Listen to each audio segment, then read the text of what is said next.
Polling ప్రశాంతంగా ముగిసింది. ఇక గెలుపు ఓటములపై అభ్యర్థులు అంచనాలు వేసుకుంటున్నారు. మనతో మాట్లాడడానికి నల్గొండ కాంగ్రెస్ ఎంపీ అభ్యర్థి రఘువీర్ రెడ్డి ఉన్నారు. చెప్పండి, నిన్నంతా కూడా చూడడం జరిగింది, పోలింగ్ సరళిని పరిశీలించడం జరిగింది. పోలింగ్ పర్సెంటేజ్ కూడా గతంలో కంటే పెరిగిందని చెప్పవచ్చు.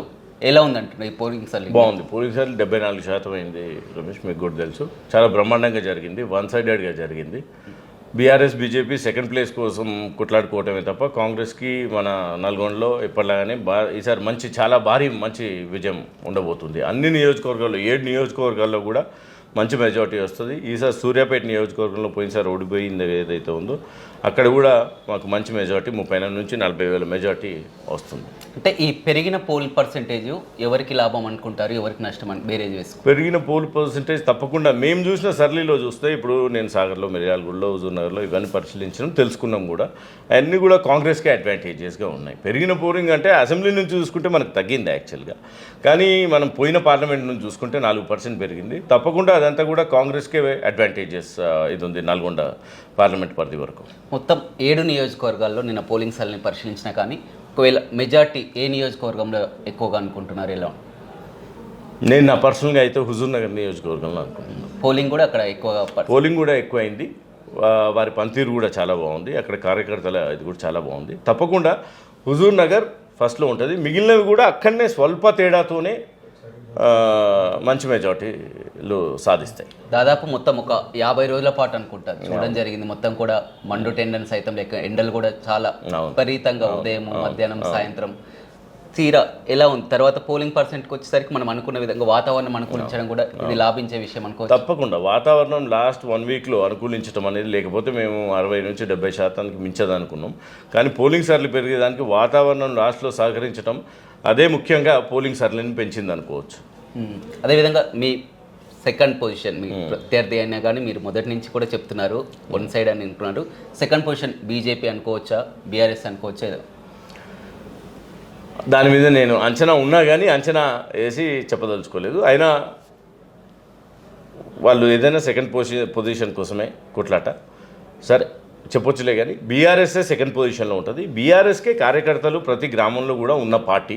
సరే వాళ్ళు ఈరోజు అధికారం కోల్పోయి ఉండొచ్చు, కానీ బీజేపీకి కార్యకర్తలు లేని ఊర్లు కూడా ఉన్నాయి. కాబట్టి బూత్ ఏజెంట్లు పక్క నుంచి పోయి ఉన్న ఊర్లు కూడా ఉన్నాయి. వాళ్ళు ఏంటంటే, కాకపోతే వాళ్ళకు వచ్చినటువంటి పోయినసారి పార్లమెంట్ ఎన్నికలలో 60,000 వచ్చింది. అక్కడి నుంచి ఎంతో కొంత పెరిగే వరకల్లా వాళ్ళు ఎంతో పెరిగిందని అనిపిస్తుంది కానీ ఆ సౌండ్కి. బట్ బీఆర్ఎస్ గ్రామంలో కార్యకర్తలు ఉన్న పార్టీ కాబట్టి తప్పకుండా బీఆర్ఎస్ సెకండ్ పొజిషన్లో ఉంటుంది. మొత్తం మీద 50 రోజుల పాటు కూడా నిరంతరం ప్రజల్లో ఉండడం జరిగింది. మొత్తం కూడా అంతా కూడా ఆడావిడి మనం పోలింగ్ చూసినాం. ఏమైంది రాత్రి? ఎలా ఉంది? ప్రశాంతంగా నిద్రపోయారా?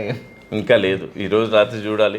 ఎందుకంటే సరే ఎంతైనా ఎలక్షన్ ముగిసిన తర్వాత అంతో ఇంతో ఉంటుంది. ఇక వారం రోజులు కార్యకర్తలు మేము కూడా రెస్ట్ తీసుకొని ఇంకొక ప్రజల్లోకి వెళ్ళిపోవాలి. ఎందుకంటే ముందు నుంచి నేను రాజకీయాల్లో ఉన్నా కానీ క్రియాశీలకంగా లేదు, డైరెక్ట్గా లేదు, అంటే ఒక పదవిలో లేదు ఇక నుంచి. కాబట్టి ఇక బాధ్యత కాబట్టి ఈ వారం రోజులు కార్యకర్తలకు మాకు రెస్ట్ ఇచ్చి ఇంకా ప్రజల్లోకి వెళ్ళిపోవాలి. ఇంకా కౌంటింగ్ కూడా 20 రోజుల సమయం ఉంది. 20 రోజుల పాటు అంతా కూడా ఏంటంటే చాలా వరకు నిన్న మొన్నటి వరకు ప్రచారం చేసిన అంతా కూడా కొంచెం బయటికి వెళ్ళడం అలాంటి. కాబట్టి వారం 10 రోజులు రెస్ట్ తీసుకొని ఇంకా ప్రజాక్షేత్రంలోకి వెళ్ళిపోతాం. ఇంకా లెట్సి ఇదే మొదటి రాజకీయ ప్రయాణం. చాలా వరకు అనుకున్నారు పార్లమెంట్ విషయానికి వస్తే ఒక 60%, 65% అనుకున్నారు. పోలింగ్ పర్సెంట్ మాత్రం గణనీయంగా పెరిగింది. లేదు, మేము 70 నుంచి 75% పోలింగ్ సాధించాలి అనే దిశగానే ముందు నుంచి ప్రయత్నం చేసినాం. 80% ఎట్లయినా తీసుకుపోవాలనుకున్నాం. అదొకటి కుదరలేదు, ఎందుకంటే అవుట్ సైడర్స్ చాలామంది ఉన్నారు దీంట్లో. సో ఒక దేవరకొండ నియోజకవర్గంలో చూసుకుంటే 50 నుంచి 60,000 మంది ఉన్నారు. అందుకే దేవరకొండలో మీకు తక్కువైంది అన్నిటికంటే. కాబట్టి ఈ అవుట్ సైడర్సే రాకపోవటం వాళ్ళు నిరాసక్తగా అనిపించే. కానీ ఊళ్ళల్లో ఉన్నోళ్ళు 90-92% అయిన వాళ్ళు ఊర్లు కూడా ఉన్నాయి.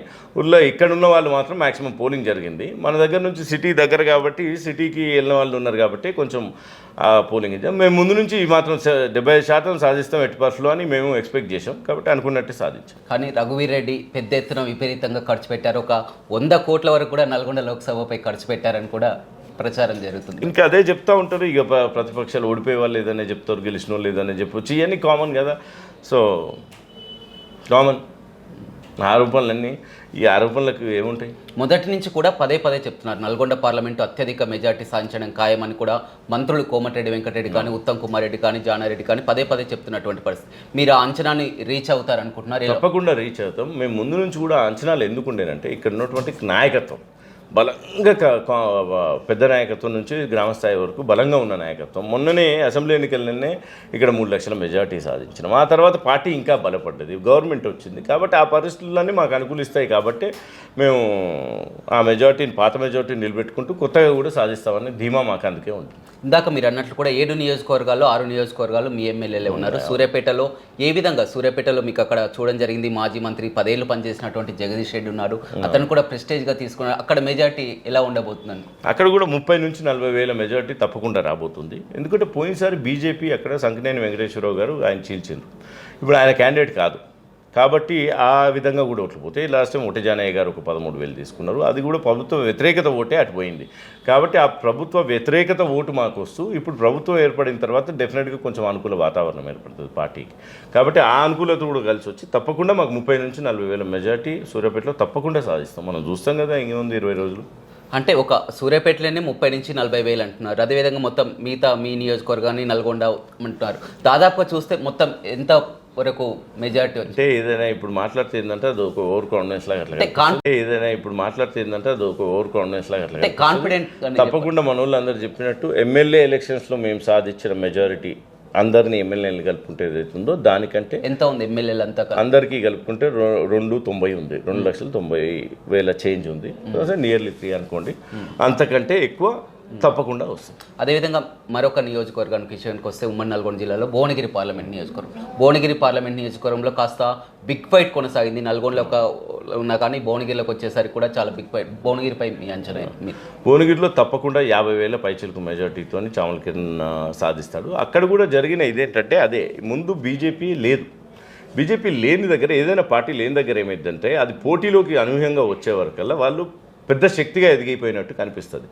మీరు అక్కడ కూడా చూసుకుంటే నల్గొండ కంటే ఒక 5,000 6,000 ఎక్కువ మెజార్టీతోనే భువనగిరిలో అసెంబ్లీ నియోజకవర్గాలు అందరూ కూడా గెలిచారు. ఒక్క దాంట్లో కూడా బీజేపీ గెలవలేదు అక్కడ. కానీ బూరి నరసయ్య గారికి కరెక్టే, ఆయన ముందు ఎంపీగా పోటీ చేశారు, మంచి పేరుంది. కాబట్టి అనూహ్యంగా బీజేపీ పోటీలో అసలు అసెంబ్లీ నియోజకవర్గాల్లో లేని దగ్గర పోటీలోకి వచ్చే వరకల్లా వాళ్ళ బలము అనూహ్యంగా పెరిగే వరకల్లా వాళ్ళు గెలిచి ఇది వస్తుంది. కానీ వాళ్ళ గెలుపు తీరాలకు చేరటం అనేది కష్టం.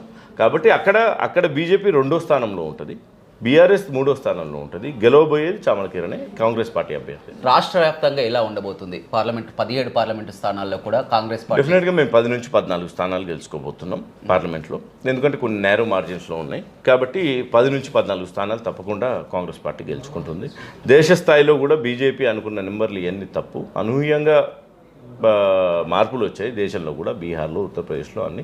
తప్పకుండా ఇండియా కూటమి ఏర్పడే అవకాశాలు మెండుగా ఉన్నాయి. తప్పకుండా ఏర్పడుతుందని మా నమ్మకం. కానీ పదే బీఆర్ఎస్ నేతలు కూడా, కేసీఆర్ కూడా స్వయంగా మొదటి ప్రచారమే మీ పార్లమెంటు పరిధిలో కూడా చేయడం జరిగింది. మొత్తం కూడా కాంగ్రెస్ ఏదైతే 6 గ్యారెంటీల హామీలు ఇచ్చారో దాన్ని మోసపై కూడా అసెంబ్లీలో గెలిపించడం జరిగింది. పార్లమెంట్లో ఆ విధంగా ఉండబోదని, రైతులను కూడా ఈ విధంగా పట్టించుకోవడం లేదని పదే ప్రచారం కూడా. అది అంటే ప్రతిపక్షాలు అన్న తర్వాత వాళ్ళు విమర్శించకపోతే వాళ్ళు ఏమీ ఉండరు. మేము నిజంగా ఏ మంచి పని చేసినా కానీ, మొత్తం చేసినా వాళ్ళు ఎవ్వరూ నిజంగా కూడా వాళ్ళు ఏమీ మమ్మల్ని అప్రిషియేట్ చేయరు. కాబట్టి ఆ పరిస్థితులలో కామన్ వాళ్ళు ప్రతిపక్షం అన్న తర్వాత ఏదో విధంగా మా మీద కొట్లాడాల్సిందే. It was a big fight ఉండింది, అయిపోయింది. రిజల్ట్స్ అన్నీ డబ్బాలో ఉన్నాయి. ఇదంతా తినబోతూ రుచులు ఎందుకు? 20 రోజుల్లో కేసీఆర్ గారు కరెక్టా, ప్రజలు మమ్మల్ని నమ్మినరా, వాళ్ళని నమ్మినరా, లేకపోతే బీజేపీ నినాదాన్ని నమ్మినరా అనేది 20 డేస్లో బయటకు వచ్చేస్తుంది. కాబట్టి వారి మీద కమెంట్ చేసి ఇప్పుడు వేస్ట్, ఎందుకంటే no more, elections are over. కానీ చాలా కాన్ఫిడెంట్గా కనపడుతున్నారు. మొత్తం ఈ పోలింగ్ కంటే ముందు గతంలో ఎప్పటి నుంచి కూడా మీరు కాన్ఫిడెంట్గా ఉన్నా కానీ ఇప్పుడు మరి ఎక్కువ. నల్గొండ స్థానం అనేది మీరు చూస్తే పోయినసారి 6 గెలిచినా కానీ, సరే 6 అసెంబ్లీ ఎన్నికలలో జరిగిన చాలా పరిణామాలు ఉన్నాయి ఓడిపోవడానికి. కానీ నల్గొండ స్థానం, పార్లమెంట్ స్థానం పోయినసారి మేమే గెలుచుకున్నాం. పైగా ఇప్పుడు ఇంత పరిస్థితుల్లో అసెంబ్లీ ఎన్నికల్లో గెలిచిన తర్వాత ఇంకా పార్లమెంట్ స్థానం మీద, అందుకే మాకు ఆ కాన్ఫిడెన్స్, ధీమా, ఇందాక నేను చెప్పినట్టు కార్యకర్తలు, నాయకులు, మాకున్న బలం. కాబట్టి ఇట్ వాజ్ గుడ్. నల్లేరు మీద నడికే మాకు చాలా స్మూత్గా అయిపోయింది. అదే అందుకనే చూస్తాం రాష్ట్రంలో కూడా ప్రియాంక గాంధీ కావచ్చు, రాహుల్ గాంధీ కావచ్చు, సీఎం రేవంత్ రెడ్డి అన్ని నియోజకవర్గాల్లో పర్యటించిన కానీ నల్గొండలో ఎక్కడెక్కడో సభలు కానీ మీటింగ్లు కానీ ఆర్భాటాలు కానీ కనపడినటువంటి పరిస్థితి. అవును, మేము కూడా మీటింగ్ పెట్టుకుందాం అనుకున్నాము, కానీ సమయాభావం, వాళ్లకు సమయం లేదు కాబట్టి మిగిలిన నియోజకవర్గాల్లో ఉంది కాబట్టి ఇక్కడ ఉన్న పరిస్థితుల దృష్ట్యా లేకుండా మనం ఇక్కడ నాయకులు మేము నెట్టుకు రాగలమని కాబట్టి మిగిలిన నియోజకవర్గాలకు సమయం కేటాయించడానికి మేము కూడా సర్దుకున్నాం. కానీ దాదాపు మీరు ఎన్నో సంవత్సరాల కల, ఎందుకంటే ప్రజలకు మీరు అందుబాటులోనే ఉంటున్నారు, కాంగ్రెస్ పార్టీకి పనిచేసుకుంటూ వీర విధేయుడిగా కొనసాగుతూనే ఉన్నారు. ఎన్ని సంవత్సరాల నుంచి మొదలు మీ రాజకీయ ప్రస్థానం? నేను క్రియాశీలకంగా 2004 నుంచి నాగార్జున సార్ నియోజకవర్గంలో ఈ రకమైన ఎలక్షన్స్కి పనిచేయటం కానీ ఇదంతా. కానీ నేను టికెట్ ఎక్స్పెక్టేషన్ 2014లో చేద్దాం అనుకున్నా, 18లో చేద్దాం అనుకున్నా. ఎంపీ ఎలక్షన్స్ నానొద్దన్నారు, అది వేరే విషయం. సో కాబట్టి 10 ఏళ్ళ నుంచి అనుకునేది ఇప్పుడు అయిపోయి ప్రజల్లోకి వస్తున్నాం. ఎలా ఉండబోతుంది రేపు మీరు ఎంపీగా గెలిచిన తర్వాత కూడా? ఎందుకంటే చాలా వరకు హామీలు కూడా ఇవ్వడం జరిగింది, చాలా వరకు నమ్మకాన్ని పెట్టుకున్న అదేవిధంగా విశ్వాసంతో కూడా ఓటు వేయాలి. ఏం చెప్తారు ప్రజలు? తప్పకుండా. ఇప్పుడు ఎందుకంటే మాకున్న అడ్వాంటేజ్, ఇప్పుడు ప్రతిపక్షంలో ఉంటే వేరేలాగా ఉండేది. ఇప్పుడు మేమే అధికారంలో ఉన్నాం, నాకు ఎంపీ ఈ స్థానం మంచిగా గెలుచుకోబోతున్నాం. 2 మంత్రులు మంచి పోర్ట్ఫోలియోస్తో జిల్లాలో ఉన్నారు, మంచి నాయకత్వం ఉంది. చేయాల్సిందల్లా మంచిగా ప్రభుత్వంతో కోఆర్డినేట్ చేసుకుంటే ఇచ్చిన హామీలు ముందు ఎలక్షన్లో అసెంబ్లీ ఎన్నికల్లో ఇచ్చినాయి కానీ ఇప్పుడు ఇచ్చినాయి కానీ ప్రజలు ఎక్స్పెక్ట్ చేస్తున్నాయన్నీ కూడా కంప్లీట్ చేసేదానికి ఇది ఒక మంచి అవకాశం, మంచి పేరు తెచ్చుకునేదానికి మంచి అవకాశం. కాబట్టి మంత్రులతోని, ప్రభుత్వంతోని, ఉన్న ఎమ్మెల్యేలతోని కోఆర్డినేట్ చేసుకొని వాళ్ళు ఇచ్చిన హామీలు, ప్రభుత్వం ఇచ్చిన హామీలు, నేను ఇచ్చిన హామీలు తప్పకుండా ఈ 4-5 ఏళ్ళలో పూర్తి చేసి పార్టీని పటిష్టపరిచి తప్పకుండా ఇక్కడ నేను కూడా మంచి పేరు తెప్పించుకునేదాన్ని తప్పకుండా సఫలీకృతం. మొదటి నుంచి కూడా చాలా వరకు జిల్లాలో కానీ బయట కానీ ఒక చర్చ జరుగుతుంది, జానారెడ్డి ఇంట్లో ఒకరి ఎంపీ ఒకరి ఎమ్మెల్యే వారికే పదవుల వారికే అన్నట్టు కూడా కొంతమంది కూడా. దాన్ని మీరేమంటారు? నేను లాస్ట్ టైం మీ ఇంటర్వ్యూలో కూడా చెప్పిన రమేష్, లాస్ట్ టైం కుటుంబ పాలన మీద కూడా మీరు అడిగినప్పుడు చూడండి, ప్రజల్లోకి వచ్చి ఇది ఫస్ట్ నాకు రాజ్యాంగం ఇచ్చిన హక్కు, నాకే కాదు ఎవరికైనా ఇచ్చిన హక్కు. ఇంకోటి కాదా అనొచ్చు, ఎవరికైనా చేయొచ్చు, ఎవరు ఇది చేసినా చేయొచ్చు. కానీ ప్రజలు ఒకసారి వాళ్ళు న్యాయ నిర్ణేతలు మనకిస్తే మనం ఇది చేసి వాళ్ళకి డెలివరీ చేస్తాం. కుటుంబ పాలన అని ముందు మేము అన్నది కానీ కేసీఆర్ గారిని ఎవరన్నా విమర్శించింది కానీ ఏంటంటే వాళ్ళు అన్ని వ్యవస్థల్ని వాళ్ళ కంట్రోల్లో పెట్టుకొని వాళ్ళ వరకు వాళ్ళ పరిధి దాటి కూడా ఓన్లీ కుటుంబమే మిగిలిన వ్యవస్థలన్నీ నడిపి దాని మీద మా పోరాటం ఉండే, ఈవెన్ ప్రజా సంఘాల పోరాటం ఉండే, మిగిలిన ఎవరు పోరాటం చేసింది దాని మీద వాళ్ళు మెన్షన్ చేసింది. రండి, పోటీ చేయండి, గెలవండి, అది ప్రతి ఒక్కరూ వారి రాజ్యాంగం ఇచ్చిన హక్కు, దాని ప్రకారం మీరు పోవచ్చు, గెలవచ్చు, ఇది చేయొచ్చు. నేను దానికి అతీతుడిగా ప్రవర్తించినప్పుడు ఈజ్ వాట్ ప్రజల నుంచి రెవల్యూషన్ వచ్చింది అదే అనమాట. ఎప్పుడు ఎవరి కుటుంబాల్లో లేని వాళ్ళ కుటుంబంలో కొత్త కాదు, ఇక ముందు రారని కాదు, ముందు లేరని కాదు. కానీ వాళ్ళు ఓన్లీ మిగిలిన వ్యవస్థల్ని మంత్రులే ఉన్నారు. నేను లాస్ట్ టైం కూడా చెప్పిన మీ ఇంటర్వ్యూలనే అనుకుంటా, ఇప్పుడు హోంమంత్రి గారే ఉండే అనుకుందాం. వారికి చేతిలో పవర్ ఉండేనా, దండం లేకుంటే ఓన్లీ వీళ్ళే 4-5 పీపుల్ కంట్రోల్ చేశారు అనేదే అభియోగం. అక్కడ అందరు పోరాడింది కూడా దాని మీదనే. కాబట్టి దానికి దేర్ ఇస్ నో ఆస్కారం. దానికి ప్రజలు వచ్చి పని చేస్తామంటే దేనికైనా అది నువ్వు లీగల్గా నువ్వు పోటీ చేసి నువ్వు గెలిచి ప్రజలకు సేవ చేస్తాను, ప్రజలు కాదన్నారు, ఎవరు కాదన్నారు, కాదనే హక్కు కూడా ఎవరికి లేదు. కానీ మొత్తం కంట్రోల్ మనది, ఇచ్చిన హక్కు, దాని ప్రకారం మీరు పోవచ్చు, గెలవచ్చు, ఇది చేయొచ్చు. నేను దానికి అతీతుడిగా ప్రవర్తించినప్పుడు ఈజ్ వాట్ ప్రజల నుంచి రెవల్యూషన్ వచ్చింది అదే అనమాట. ఎప్పుడు ఎవరి కుటుంబాల్లో లేని వాళ్ళ కుటుంబంలో కొత్త కాదు, ఇక ముందు రారని కాదు, ముందు లేరని కాదు. కానీ వాళ్ళు ఓన్లీ మిగిలిన వ్యవస్థల్ని మంత్రులే ఉన్నారు. నేను లాస్ట్ టైం కూడా చెప్పిన మీ ఇంటర్వ్యూలనే అనుకుంటా, ఇప్పుడు హోంమంత్రి గారే ఉండే అనుకుందాం. వారికి చేతిలో పవర్ ఉండేనా, దండం లేకుంటే ఓన్లీ వీళ్ళే 4-5 పీపుల్ కంట్రోల్ చేశారు అనేదే అభియోగం. అక్కడ అందరు పోరాడింది కూడా దాని మీదనే. కాబట్టి దానికి దేర్ ఇస్ నో ఆస్కారం. దానికి ప్రజలు వచ్చి పని చేస్తామంటే దేనికైనా అది నువ్వు లీగల్గా నువ్వు పోటీ చేసి నువ్వు గెలిచి ప్రజలకు సేవ చేస్తాను, ప్రజలు కాదన్నారు, ఎవరు కాదన్నారు, కాదనే హక్కు కూడా ఎవరికి లేదు. కానీ మొత్తం కంట్రోల్ మనది కాని దానిది కూడా మనది కంట్రోల్లో పెట్టుకొని మనం చేయటం అనేదే తప్పు. అదే ప్రజలు యాక్సెప్ట్ చేయాలి. ఇక్కడ ప్రచారం జరిగినప్పుడు కూడా పోటాపోటీగా కూడా ప్రచారం చేశారు. జగదీష్ రెడ్డి కూడా జానారెడ్డికి సవాల్ విసరడం జరిగింది. 17 సంవత్సరాలు మీరు మంత్రిగా ఉన్నారు, 10 సంవత్సరాలు నేను మంత్రిగా ఉన్నాం, ఎవరేంలో అభివృద్ధి చెందో చర్చకు సిద్ధమని జానారెడ్డికి స్వయంగా చెప్పినా కానీ ఎవరు కూడా ముందుకు రాలేదు. ఏం చెప్తారు మీరు? ముందుకు రాలేని తప్పు. నేను కూడా జానారెడ్డి గారిని అడిగా, నేనే చర్చలో పాల్గొనేది. చర్చల గురించి చేస్తా, కావాలంటే కేసీఆర్ గారితో నేను పాల్గొని, లేకపోతే ఇంకోరైనా చర్చకు పట్టండి, నేను పంపిస్తా, గణాంకాలు ఇచ్చన్నారు. ఆ తర్వాత మేము మీటింగ్లలో ఛాలెంజ్ చేసాం, మేము ఇది చేసాం, ఫలానా చేసాం, ఈ నియోజకవర్గాల్లో ఇవి చేసాం, మీరేం చేసిండ్రో చెప్పండి అన్నాం.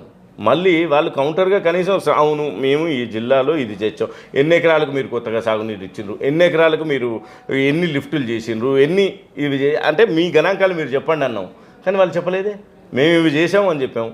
ఎస్ఎల్బీసీ మేము మొదలు పెట్టామని చెప్పాం, డిండి మేము మొదలు పెట్టాము, ఎంత పనులు అయినాయి, తర్వాత మీరు ఎన్ని ఇయర్స్లో ఎన్ని చేశారు, ఇవన్నీ మేము క్రాస్ క్వశ్చనింగ్ చేసినాం. మళ్ళీ దానికి సమాధానం లేదు కదా. ఎలక్షన్లు అంటే ఇదేమో డిబేట్ కాదు కదా, డిబేట్ రావడం. పైగా జానారెడ్డి గారు ఉన్నారు, ఇప్పుడు జానారెడ్డి గారు పోటీలో లేరు, ఆయన కూడా ఆల్మోస్ట్ తప్పుకున్నట్టు. ఇప్పుడు ఆయన వచ్చి కూర్చొని కమాన్ నేను రా బస్తీ మీద సవాళ్ళు అంటాం, అది మంచిది కాదు కదా. చెప్పిండ్రు మీటింగ్లో, చెప్పిర్రు ప్రతిక్రమకంగా కూడా ప్రెస్ మీట్ పెట్టి చెప్పిర్రు, these are what we did for Nalgonda, మీరు రండి ఏం చెప్తారు, దాని తర్వాత ముందుకు పోదాం అన్నాం, రాలేదు కదా.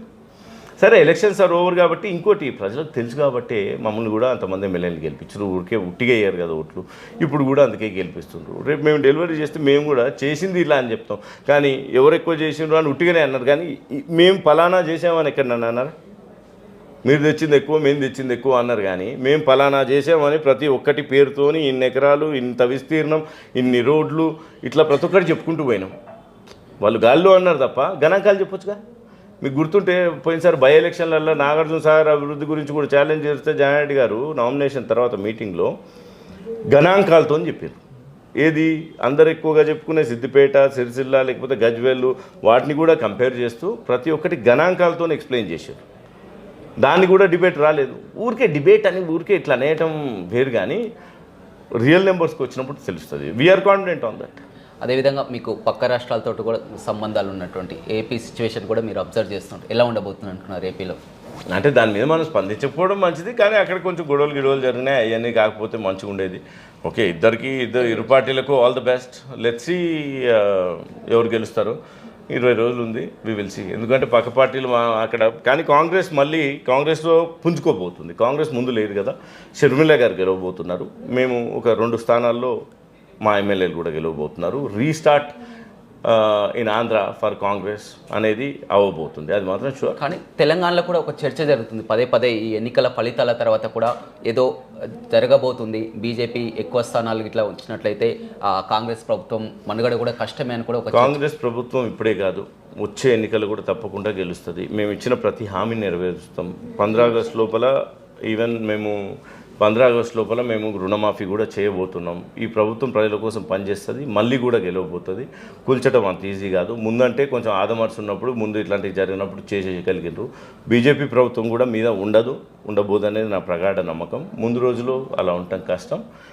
కాంగ్రెస్ ఈ 5 సంవత్సరాలు మంచిగా పరిపాలిస్తుంది. మళ్ళీ కూడా వచ్చే ఎలక్షన్లలో మేము గెలిచేదానికే పనిచేస్తాం, దా దిశగా వెళ్తాం, గెలుస్తాం. అదేవిధంగా పదే కాంగ్రెస్ మంత్రులు కానీ మీరు కానీ ప్రచారంలో కానీ బీఆర్ఎస్ ఈ పార్లమెంట్ ఎన్నికల తర్వాత ఖతం అయిపోతాం, నిజంగా ఆ పరిస్థితి ఉంటుందా? ఇలా సరే, రాజకీయాల్లో ఈ డైలాగ్ షేరింగ్ ఈజ్ కామన్. సరే, అందరు ట్రై కూడా చేస్తారు. సరే, కాంగ్రెస్ని ఖతం చేయడానికి కూడా బీఆర్ఎస్ చాలా ప్రయత్నం చేసింది, మేము వచ్చాం. సరే, మేము కూడా రాజకీయంగా అంతే కదా, ప్రత్యర్థుల్ని ప్రజలు మమ్మల్ని ఆదరించాలి, వాళ్ళని ఆదరించొద్దు అనేది ప్రయత్నం మేము చేయడం కదా. గితం వర్డ్స్ వాడినప్పుడు కొంచెం గంభీరంగా అనిపిస్తుంది కావచ్చు, కానీ అంతే కదా. ఎవరినైనా వాళ్ళని ఉద్దేశి ప్రజల్లో మా మీద ఫేవరిజం పెంచుకోవాలని చూస్తాం, కథం చేస్తామంటే దాని అర్థం అదే. కాంగ్రెస్ని అభిమానించే వాళ్ళ సంఖ్య, ఆదరించే వాళ్ళ సంఖ్య పెంచుకోవాలని చూస్తాం. తప్పకుండా ప్రజలలో ఇప్పుడు మాకు వచ్చిన ఓట్ల కంటే మొన్నము 36-38% వచ్చినట్టు, అందుకని 48, 58, 68 పోయినాం అనుకో, అంటే వాళ్ళు కథమైనట్టే కదా. సో కాబట్టి మేము ఆ ఇదిలోనే ఉంటాం. కాబట్టి కథం అంటే అర్థం అది, కథం చేస్తామంటే సంపుతామా పడేస్తామా, కాబట్టి వాళ్ళు ఉంటారు. కానీ ప్రజలలో ఆ పార్టీ పొద్ది అనేది మా ఖచ్చితంగా స్టేట్లో అయితే అత్యధిక మెజార్టీతో గెలవబోతున్నారు రఘువీర్, హోప్ఫుల్లీ. అసలైన తొలి వెలుగు. ఫాలో వాట్సాప్ @తొలి వెలుగు అఫీషియల్.